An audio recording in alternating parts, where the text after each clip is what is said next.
যে আপোনালোকে কেতিয়াও নিজকে অকলশৰীয়া কৰি নাভাবিব। এই অঞ্চলৰ ৰাইজৰ যেতিয়া বিপদ হয়, যেতিয়া সমস্যা হয়, সেই বিপদৰ সময়ত, সমস্যাৰ সময়ত বিজেপি দলৰ কাৰ্যকৰ্তা হিচাপে আমি আপোনালোকৰ কাষত আহি থিয় হওঁ। এদিনটো তই আবদ্ধ বুকুৰে দুৱাৰখন খুলিবি,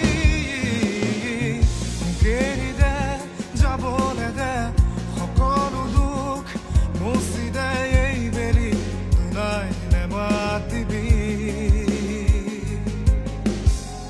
শুকানে ৰাখ তোৰে চকু, যদি উভতি নাহো মিছাতে নেচাবি বাটে পদূলিতে।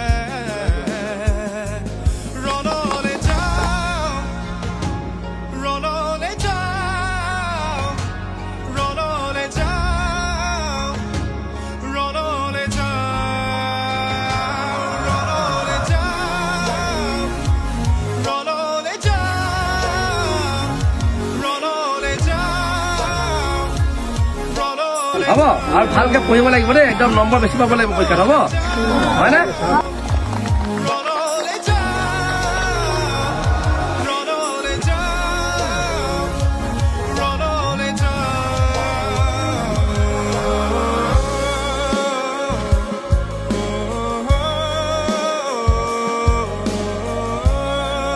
য'ত য'ত বানপানী হৈছে, য'ত মানুহৰ অসুবিধা হৈছে আৰু য'ত ৰাইজৰ সমস্যাৰ সন্মুখীন হৈছে, তাত আমি দলৰ ফালৰ পৰা বা আমাৰ দলৰ নিৰ্দেশ অনুসৰি আমাৰ সন্মানীয় মুখ্যমন্ত্ৰী ডক্টৰ হিমন্ত বিশ্ব শৰ্মা ডাঙৰীয়া, আমাৰ সন্মানীয় সাংসদ প্ৰধান বৰুৱা ডাঙৰীয়া, আমাৰ সকলোৰে সন্মানীয় শিক্ষামন্ত্ৰী ৰনোজ পেগু ডাঙৰীয়া, তেওঁলোকৰ নিৰ্দেশ অনুসৰি আমি গাঁওবিলাকত গৈছোঁ, ৰাইজৰ লগত কথা পাতিছোঁ। ৰাইজ কি কি সমস্যাৰ সন্মুখীন হৈছে, ৰাইজৰ অসুবিধাখিনি আমি জানিবৰ কাৰণে চেষ্টা কৰি আজি আপোনালোকৰ মাজত আহি উপস্থিত হৈছোঁ।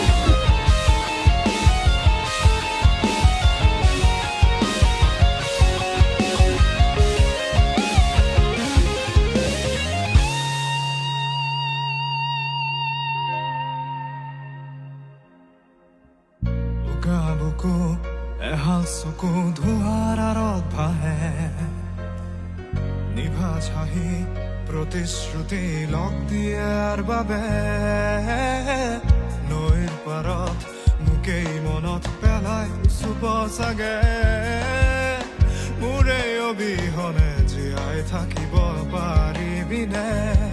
এপদ শান্তিৰ বকুতা বিনিময় ৰক্ত কণিকা, খিচি খিচিয়া মোৰ হিৰল অস্তিত্বৰে চেতনা, গুলিবিদ্ধ এই কলিজা ৰিঙিয়াই যাব